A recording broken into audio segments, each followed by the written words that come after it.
কথা তো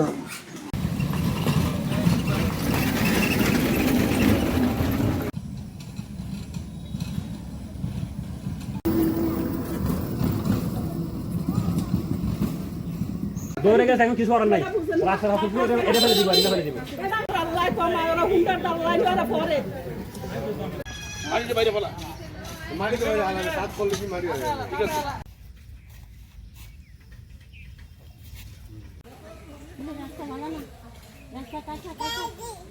একবারে নিম্নমানের মাটি দিয়ে বা ইটের কংকর দিয়ে এই রাস্তা গড়াইতেছে। এই রাস্তা কিছুদিনের ভিতরে আমার রাস্তা ভেঙে যাবে এবং যে ডালাটা দিতেছে ডালাটাও উপযুক্ত সমযোগী না।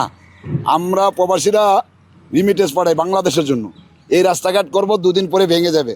আমাদের বাড়ির মানুষ, দেশের মানুষ চলার জন্য বিজ্ঞাপ করবে। এই রাস্তা আমরা চাই না।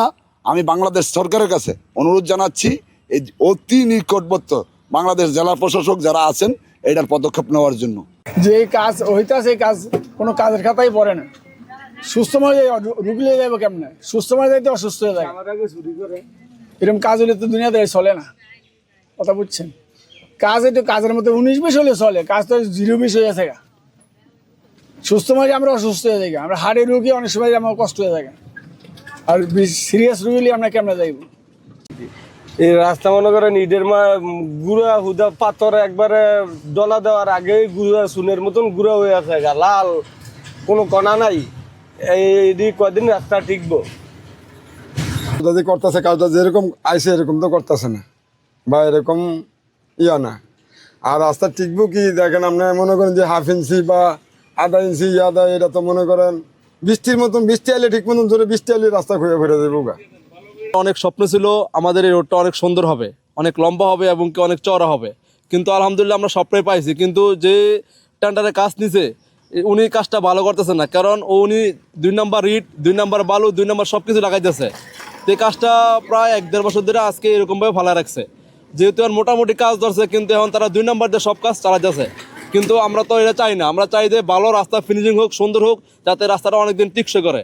আমাদের দেশে বাংলাদেশে বৃষ্টির দিন 6 মাস থাকে বৃষ্টি, 6 মাস থাকে এরকম, কিন্তু এখন যদি এরকমভাবে ইট দেয় তারা, তাহলে তো আমরা রাস্তা আমরা ঠিক মতন মেরামত করতে পারতেছি না, বা জনসাধারণ যাইতে পারবো না ঠিক মতন।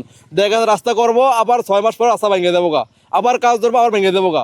এটা তো আমাদের সবার ক্ষতি, এটা তো একজনের ক্ষতি না, সবার ক্ষতি এটা আমাদের। কিন্তু আমার সবচেয়ে বড় আকুল আবেদন যে এই ইটগুলা সরা যাতে সুন্দর করে ইট বিছা দেয় এবং কি ভালো ইট দেয়। ইটটি লাগাইতে আছে, ইটটি তো ভালো না, এই যে ফসা ইট, এই তো ফিনিশিং দিলে এগুলো জায়গায় মিক্সচার মাটির লান এই ইটটা তো কোনো কাজ চলতে আছে না। যে রাস্তার নির্মাণ করতেছে, কাজ তো অনেকদিন ধরে চলতেছে, কাজ কিন্তু ভালো হইতে আছে না। এলাকাবাসী সবাই তার রিপোর্ট দিতে আছে যে কাজ কেটে কি কাজ হইতে আছে, এই কাজ তো ভালো না। এই কাজ দিয়ে রাস্তা কদিন টিকবে? রাস্তা তো মনে হয় 1 মাসও টিকতো না এই রাস্তা। 2 নম্বর ইট দিছে, 2 নম্বর বালু দিছে, এরপর কাজ ঠিক মতন করে না। যে 1 বছর ধরে মানুষের কত কষ্ট, রাস্তা দিয়ে যাইতে আইতে কাঁচা রাস্তা বানিয়ে দিয়ে দিছে, তো মানুষের তো অসুবিধা হইতে আছে। অনেক কাম ধরছে, হেওয়া কিনা কয় 2 নম্বর ইট বালু সব কিছু দিয়া কিনা কয় ঢালাই করে লইয়া গেছে গা।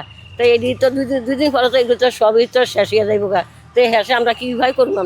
আমরা তো এই আশা ভরসায় রয়েছি যে রাস্তা খুব ভালো হইব, সুন্দর হইব, পরিষ্কার হইব। আর ওখান দিয়ে আরো নোংরা বেশি হইয়া গেল গা। এটা কি হইলো? এটা কাজ ভালো করছে এই কন্ট্রাক্টরে? কোনো ইঞ্জিনিয়ার কোনো কিছু আইয়ে না, কোনো কিছু করে না। তো কাজ ভালো হইব কীভাবে? লগে থাকান লাগতো না, থাকলেই সে না কাজ ভালো করে করবো। তো এইভাবে কাজ করলে কেমনে হইব? আমাদের 9 কিলোমিটারের রাস্তা, সেঙ্গারচর টু একলাসপুরের রাস্তা। এই রাস্তার মধ্যে আমাদের কাজ হচ্ছে, অনেক প্রতিকূলতা অবলম্বন করে আমরা কাজ করতেছি। তো আমার ভুলবশত কারণবশত হয়তো বা 2-1 গাড়ি আমাদের মালের মধ্যে একটু প্রবলেম হয়েছিল, ওটা আমাদের অগোচরে আসছে আর কি। আমরা এটা আমাদের যখন এটা দৃষ্টিগোচর হয় এবং কি আমরা দ্রুত এটা এই জায়গা থেকে অপসারণ করে এটা সরিয়ে ফেলি। আমাদের 100%-এর মধ্যে 85% কাজ শেষ। 9 কিলোমিটারের রাস্তার মধ্যে 7 কিলোমিটার রাস্তা ইতিমধ্যে শেষ হয়ে গেছে, কার্পেটিং শেষ হয়ে গেছে, বাকি 2 কিলোমিটার রাস্তা বাকি রয়ে গেছে। এই 2 কিলোমিটার রাস্তার কাজ চলমান। আর হচ্ছে আপনাদের যে ম্যাকাডামের কাজ চলতেছিল, ঠিকাদার কিছু খারাপ মালামাল আছে সেটা অপসারণ করা হয়েছে। ইতিমধ্যে লিখিতভাবে চিঠি দেওয়া হয়েছে, আর মৌখিকভাবে ঠিকাদার আমাদের অত্র দপ্তরের লোকজনের উপস্থিতিতে মাল অপসারণ করা হইতেছে এবং গতকালও করা হয়েছে। ইতিমধ্যে যেগুলি আছে আজকেও করা হচ্ছে। মাল অপসারণ করার পরে নতুন মালামাল দিয়ে আবার কাজ শুরু করা হবে।